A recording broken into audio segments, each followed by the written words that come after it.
वेळ आपण पाहताय आवाज इंडिया मराठी। तर नजर टाकूया आजच्या महत्त्वाच्या घडामोडींवर। गेल्या अनेक दिवसांपासून रखडलेल्या रायगड आणि नाशिकच्या पालकमंत्री पदाचा तिढा अखेर सुटलाय। शासनाकडून दोन्ही जिल्ह्यांच्या पालकमंत्र्यांची नावं जाहीर करण्यात आली आहे। रायगडच्या पालकमंत्री पदाची जबाबदारी मंत्री भरत गोगावले यांच्याकडे सोपवण्यात आली आहे, तर नाशिकच्या पालकमंत्रीपदी गिरीश महाजन यांची नियुक्ती करण्यात आली आहे।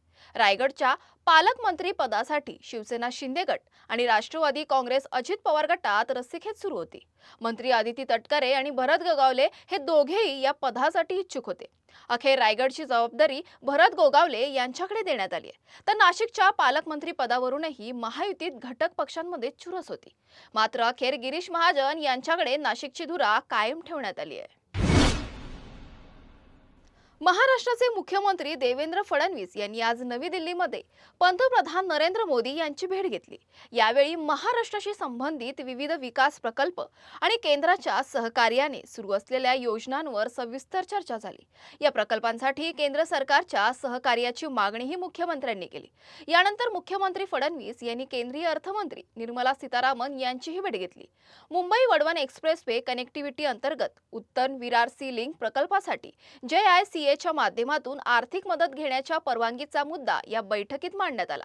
या प्रस्तावावर सकारात्मक विचार करण्याचं आश्वासन अर्थमंत्र्यांनी दिल्याची माहिती मुख्यमंत्री देवेंद्र फडणवीस यांनी दिली। पंतप्रधान नरेंद्र मोदी यांचं मार्गदर्शन आणि केंद्र सरकारचं सहकार्य महाराष्ट्राच्या विकासासाठी महत्त्वाचं असल्याचंही त्यांनी सांगितलं। मी माननीय पंतप्रधान नरेंद्र मोदीजी यांची भेट घेतलेली आहे। राज्यामध्ये एकूण प्रशासन आणि प्रकल्प या संदर्भातली माहिती मी त्यांना दिली। केंद्र सरकारच्या सोबत काही प्रकल्पांची आमची चर्चा चाललेली आहे। काही प्रकल्प वेगवेगळ्या स्टेजेसमध्ये आहेत, त्या संदर्भातली माहिती त्यांना दिली आणि एकूणच केंद्र सरकारकडून काय मदत अपेक्षित आहे या संदर्भात देखील मी त्यांना जे काही पत्र आहे ते दिलेलं आहे। माननीय प्रधानमंत्री मोदींना भेटल्यानंतर मी निर्मला सीतारामनजी यांची देखील भेट घेतली आणि तिथे विशेषतः जो आपला उत्तन ते विरार हा जो कॉरिडॉर आहे जवळपास 55,000 कोटी रुपयाचा, त्याच्या संदर्भातलं आपण एक जायकाला प्रपोजल दिलेला आहे। तर ते प्रपोजल परस्यू करण्याच्या संदर्भातली आजची भेट होती। प्रपोजल मोठं असल्यामुळे त्यांनी त्या ठिकाणी एक सल्ला दिलेला आहे की जायकासोबत अजून एखाद दुसरी मल्टीलॅटरल एजन्सी अशा 2 एजन्सीज जोडून हे पूर्ण फंडिंग करता येईल का, अशा प्रकारचा प्रयत्न करू। आम्ही त्याला होकार दर्शवलेला आहे। त्यामुळे त्याही संदर्भात पुढच्या काळामध्ये आम्ही वर्किंग करू। पण एक पॉझिटिव्ह त्याला आता एक प्रकारे एक रस्ता मिळालेला आहे। नाशिक शहरातील खड्डे आणि विविध प्रलंबित प्रश्नांच्या विरोधात शिवसेना उद्धव बाळासाहेब ठाकरे पक्षाच्या वतीने आज जन आक्रोश मोर्चाचं आयोजन करण्यात आलं। शिवसेना कार्यालयापासून सुरू झालेला हा मोर्चा नाशिक महानगरपालिका कार्यालयापर्यंत काढण्यात आला। शहरातील रस्त्यांची दुरवस्था आणि खड्ड्यांच्या मुद्द्यावरून प्रशासनाचा निषेध करण्यात आला। या मोर्चाचं प्रमुख आकर्षण ठरलं ते यम आणि रेड्याच्या वेशातील आंदोलक, तर खड्ड्यांमुळे जखमी झालेल्या नागरिकांचं प्रतिकात्मक सादरीकरणही करण्यात आलं। या मोर्चात नाशिकचे खासदार राजाभाऊ वाजे तसेच नगरसेवक आणि नगरसेविका सहभागी झाले। यावेळी नाशिक शहरातील विविध प्रश्नांवर प्रशासनाने तातडीने उपाययोजना कराव्यात अशी मागणी करण्यात आली। आज शिवसेना उद्धव बाळासाहेब ठाकरे सन्माननीय उद्धव साहेबांच्या आदेशाने आणि सन्माननीय यांच्या आदेशाने तसेच सन्माननीय खासदार संजय राऊत साहेब यांच्या प्रमुख उपस्थितीमध्ये आज नाशिकच्या नागरिकांसाठी रस्त्यावर उतरलेले आहे।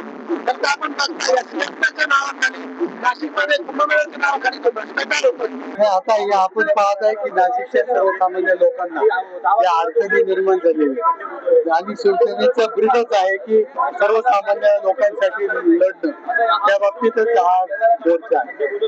महानगरपालिका जो हा भोंगळ कारभार चाललाय, जो लाच कंत्राटदार जो अधिकारी आहेत, जो पैसे घेऊन लोकांना काम देत आहेत, उत्कृष्ट दर्जाचे काम जे कंत्राटदार करतायत, त्यांना जाब बसणारी व कुंभमंत्री जे आहेत त्यांना त्यांचे झोप पूर्ण करण्यासाठी व त्यांना जागे करण्यासाठी आजचा हा मोर्चा संजयजी राऊत साहेब यांच्या मार्गदर्शनाखाली आम्ही शिवसेना उद्धव बाळासाहेब ठाकरे या पक्षाच्या वतीने आज राबवत आहोत।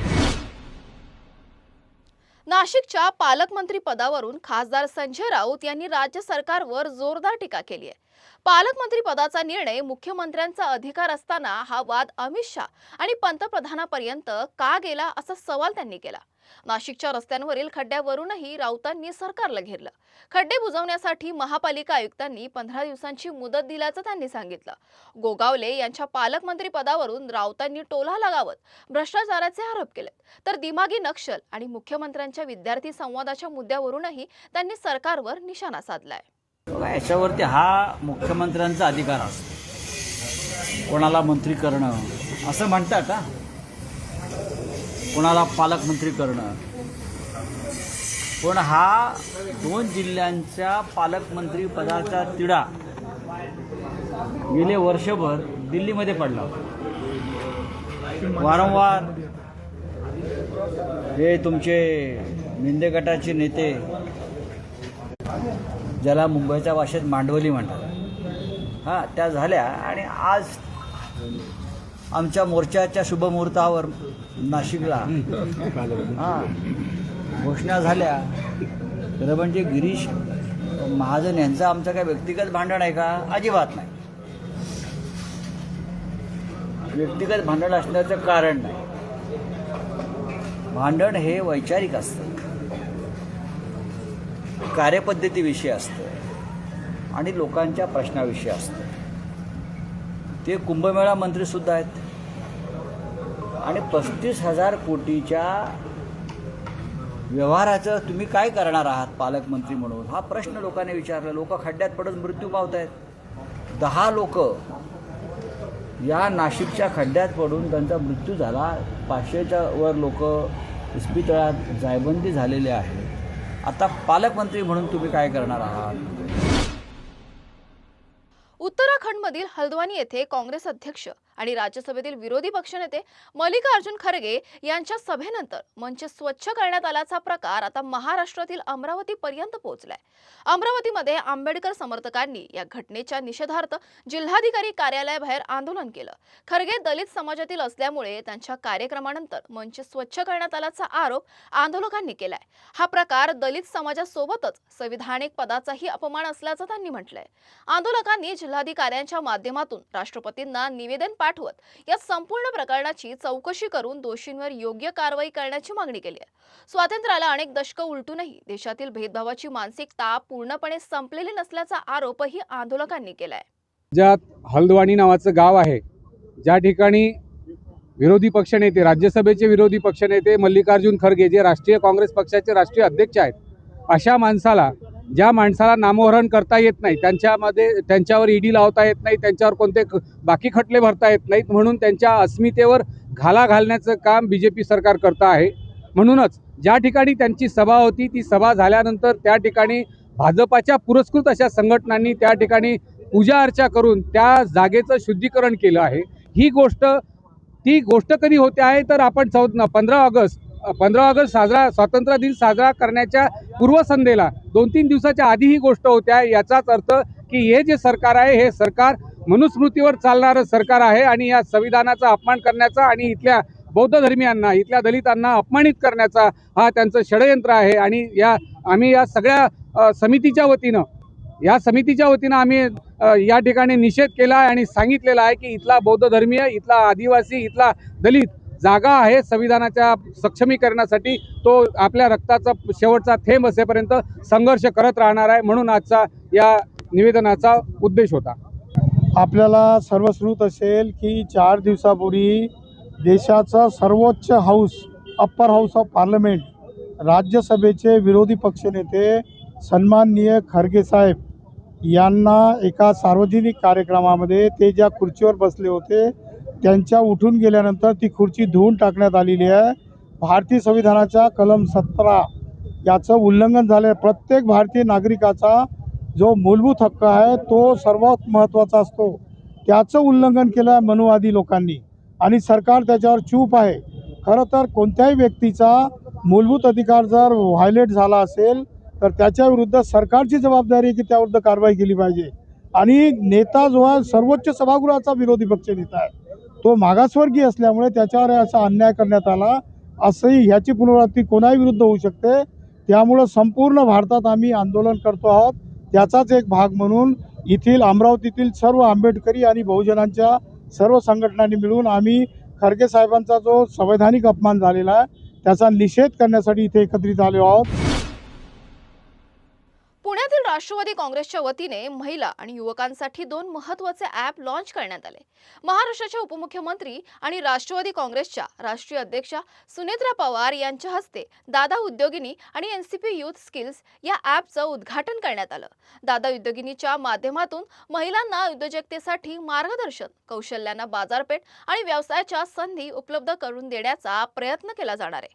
तर एनसीपी यूथ स्किल्सच्या माध्यमातून युवकांना कौशल्य प्रशिक्षण आणि रोजगाराच्या संधींशी जोडण्याचा प्रयत्न केला जाणार आहे. यावेळी अजित पवारांच्या विकासाचा वारसा पुढे नेण्याचा निर्धार सुनेत्रा पवार यांनी व्यक्त केलाय. अजित पवारांच्या आठवणींना उजाळा देताना त्या भावुकही झाल्या. यावेळी सुनेत्रा पवार यांनी नेमकं काय म्हटलंय ऐकूयात. आपल्या सर्वांच्या साक्षीनं राष्ट्रवादी काँग्रेस पक्षाच्या वतीनं आपल्या महिला भगिनींसाठी तयार करण्यात आलेल्या दादाज उद्योगिनी आणि आपल्या युवकांसाठी तयार करण्यात आलेल्या एनसीपी यूथ या दोन्ही ॲपचं आपल्या सर्वांच्या साक्षीनं उद्घाटन झालं असं आपण जाहीर करतो.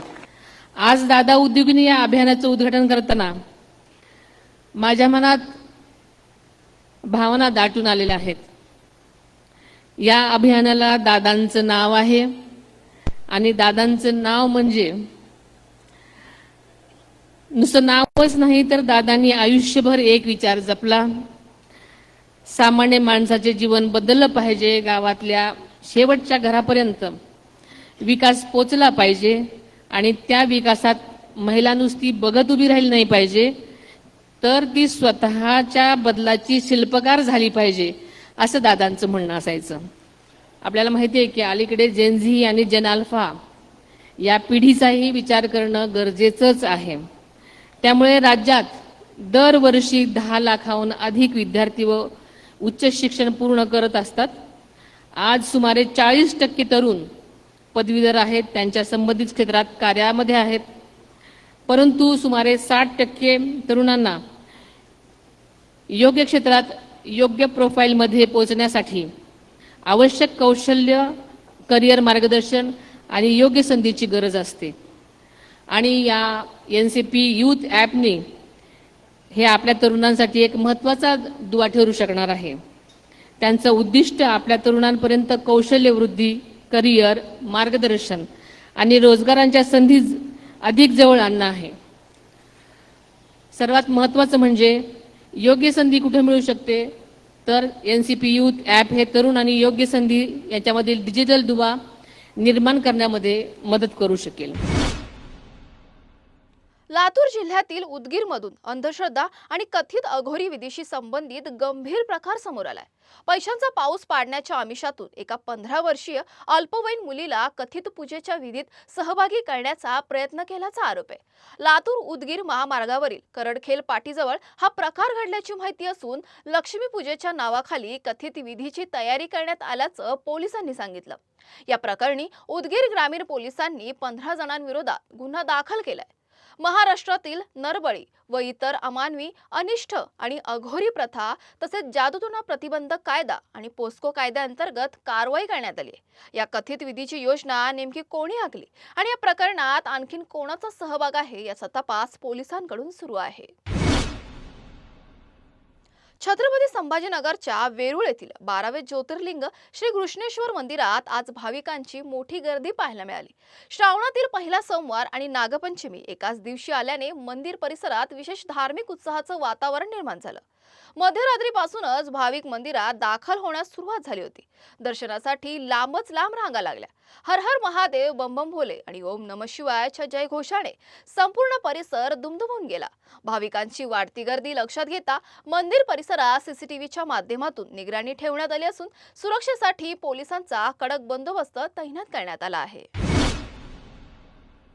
बातमीपत्रात वेळ झाली येथेच थांबण्याची. अशाच महत्त्वाच्या बातम्या बघण्यासाठी पाहत राहा आवाज इंडिया मराठी, शोध सत्याचा.